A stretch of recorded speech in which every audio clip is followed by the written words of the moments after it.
This is 5 on your side at 5. Focused on you. We started this Friday night with a weather alert. Our Weather First team is tracking showers and thunderstorms. The system coming our way is the same one that caused tornadoes in Nebraska just hours ago. The storms are expected to be much weaker here. Thanks so much for joining us. I'm Kelly Jackson. And I'm Ann Allred. Rain and some thunder continue in parts of our area. Let's get over to meteorologist Jim Castillo. Jim.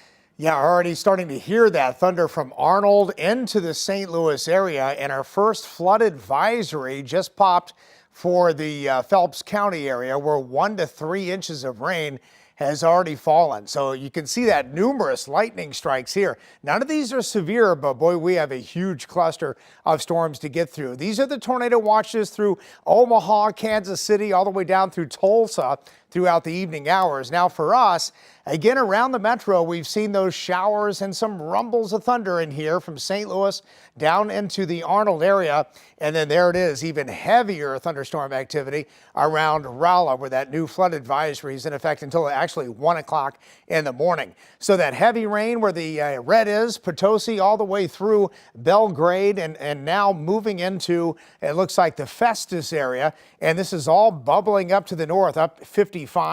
And now Arnold to St. Louis Chesterfield, not as heavy of rain, but definitely some good steady rain and some thunder and lightning with that. So throughout the evening hours, look at the number of strikes here in this just one area, which is hundreds of strikes. So Springfield, Branson, all of that's moving in our direction. So that's going to be our issue. Maybe not severe weather, but definitely thunder and lightning and that risk of seeing some very heavy rainfall. I'll time out our next chance of severe weather coming up. It'll be Sunday night. More on that in just a few minutes. Let's take a live look outside from our Weather First storm tracker. This is what it looks like right now. This is northbound on I-55 near Jefferson County, near Arnold. You can see steady rain. The wipers are going pretty well, and some water coming from the back of tires, so causing a little bit of an issue and slowing things down on the road. We're going to keep an eye out on the roads throughout the night. You can always get the latest Weather First forecast on our air on the 5 on Your Side app and on KSDK.com. You can also text the word weather to 314-425-5355. We'll send you that link. Tonight, investigators are searching for the arsonist responsible for a number of suspicious fires in a St. Louis neighborhood. 5 on Your Side's Megan Kernan joins us live in North St. Louis after looking into what officials are calling a firebug. Megan?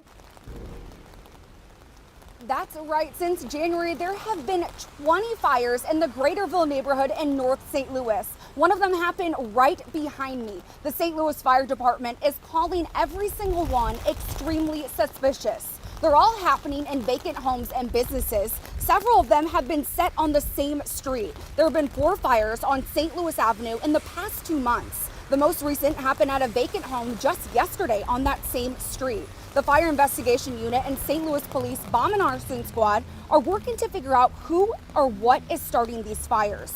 Chief Dennis Jenkerson says they're trying to investigate if the fires are being intentionally set. They're suspicious fires. There's no electric, there's no gas in the building, so how do these fires start? So that's what we're looking at. We're trying to get a good angle on it and see if we can pin this down to a group or an individual. Police say they haven't found any suspects yet, but they continue to search the area for any evidence of arsonists. Live in North St. Louis, Megan Kernan, 5 on Your Side.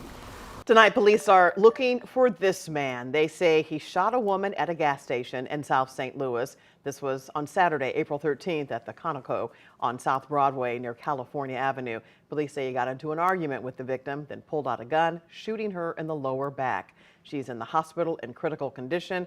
Police still don't know if the victim and suspect knew each other. The man was driving a white Chevy. If you have any information, you can call Crime Stoppers. It is an anonymous tip line. The number 866-371-TIPS. Today, a man charged with killing his ex-girlfriend was found guilty of murder and attempted murder. Robert Tarr shot and killed Leslie Reeves and critically hurt Christopher Smith. It happened in Montgomery County, Illinois, the day before Thanksgiving in 2021. Both had just returned to Smith's home after their first date. Tarr is also accused of trying to hire someone to kill Smith and a deputy investigating the case. Tarr will be sentenced in July. The star witness for the defense in the trial of Thomas Kinworthy took the stand today. Kinworthy is accused of murdering a St. Louis police officer and wounding another in 2020. Christine Byers has new testimony from the forensic psychologist and what it revealed about the years and even moments leading up to the shooting. Years of abuse of every kind that you can imagine at the hands of both of his parents, being traded for sexual favors among his parents' drug dealers.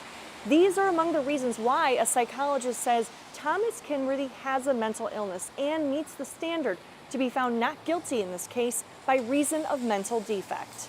Kinworthy's public defenders questioned Dr. Patricia Zaff for more than 3 hours today. She detailed how Kinworthy's life of child abuse, followed by the death of his first premature son, profoundly affected him. She says Kinworthy FaceTimed with his ex-wife from the inside of the Tower Grove South home, where he barricaded himself after allegedly fatally shooting Officer Tamaros Bohannon and injuring another officer. Telling her, people are after me, the police are after me, they're coming for me. She basically said that he was saying his goodbyes, like, tell the kids I love them, whatever. Like, he thought that he was going to die. The voices were telling him to kill himself. This trial is scheduled to last until May 3rd, and the prosecution says they plan to present a witness on rebuttal who will say Thomas Kinworthy does not meet the standard to be found not guilty by reason of mental defect. Outside the courthouse in downtown St. Louis, Christine Byers, 5 on your side. Boeing has closed a deal to buy GKN Aerospace's site in St. Louis County. GKN's plant in Hazelwood is a huge supplier for Boeing. It was expected to close soon. Boeing says it will hire nearly all GKN workers. That's about 550 people. Boeing says this deal will also help it build the FA-18 Super Hornets and F-15 fighter jets for the U.S. Navy. Big news for Mizzou. It officially introduced the new director of athletics today. Mizzou hired Laird Veach. The school has been searching for a new athletic director since Desiree Dawn Reed Francois left last month. Veach has spent the last 5 years at the University of Memphis in the same role. He used to be an assistant AD in Columbia in the late 90s and early 2000s. Today, he said, this is like a homecoming. As you might imagine, this is an incredibly special full circle life moment for my family and I. We have unbelievable memories here. The 3 girls that you saw on the stage, I'm not going to make them stand up again, were all born here in Columbia. They all wore the Tiger Tot onesies. He takes over next Wednesday. Protests continue at dozens of colleges tonight, but students say they have certain demands before they'll pack up and leave. Tonight, we verify rumors surrounding a potential TikTok ban.